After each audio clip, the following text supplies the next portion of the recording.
Hey guys, today we're installing Linux Mint 22.1 Cinnamon. So here we are booting up. I'm going to select our boot device, second partition on our USB disk, and here we have Ventoy installed. So we're just going to go ahead and select the ISO for Linux Mint.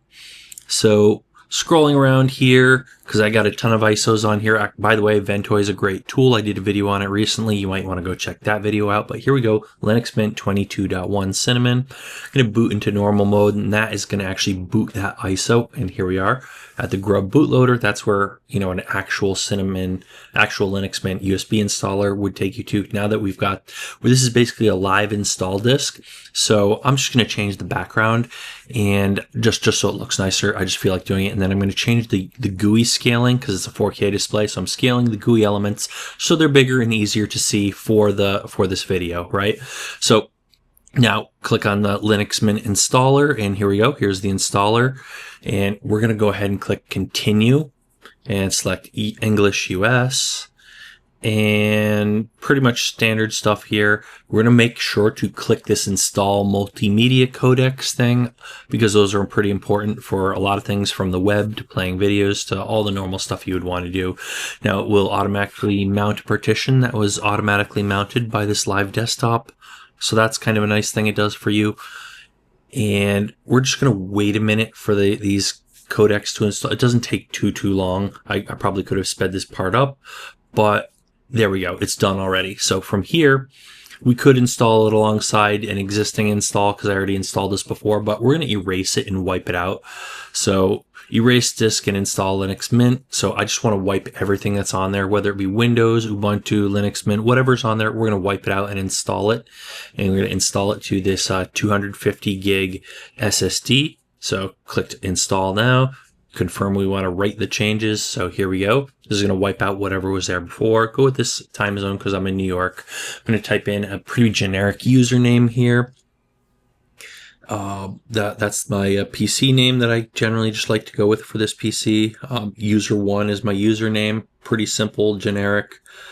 Put in my excellent password here, and let's continue on. And there we go. This part, I sped this up, I think, 40 times. So this is 40 times the speed. This is the part where it actually installs all the packages and transfers files over. There we go. And it says restart when you're done. We clicked restart. And it says hit enter and remove your install media. We did that. Now it booted right back up to our login screen. So now we have Linux Mint 22.1 Cinnamon installed. So we've got it installed. And we're going to go ahead and so we have a few different options for desktops. We're sticking with the default, and we're just going to log right in here. And at this point, we've got it installed. We're just going to demo it a bit. We have this welcome to Linux Mint thing. You can go through that if you like. There's a lot of good stuff in there if you've never seen it before. But yeah, right now, first thing I'm going to do, change the GUI scaling because, like I said, 4K display. All the GUI elements will be pretty small if you don't increase it. I usually go up to 200, but for this video, just so it shows up for a YouTube video, I'm gonna switch it to 300, right? So there we go. Got our nice scaled up GUI. Now, I actually did another video where I did like a full review of this version of Linux Mint, so you might want to go check that video out. And also go ahead and hit that subscribe button and hit the bell icon so you get notified when we come out with new videos. Because we do a lot of stuff like this, install videos, review videos, a lot of like Linux commands and Linux tutorials. We also do Windows and Mac OS. We do hardware, software, coding, networking, 3D printing, Raspberry Pis, robots, all that great stuff you don't want to miss out on. So make sure you hit that subscribe button. But yeah, here we are. We're just running uname-a. See, we have a kernel 6.8.0-51. And yeah, it shows you like the version of, and you see that right here in the NeoFetch output. So yeah, there you go. There's NeoFetch.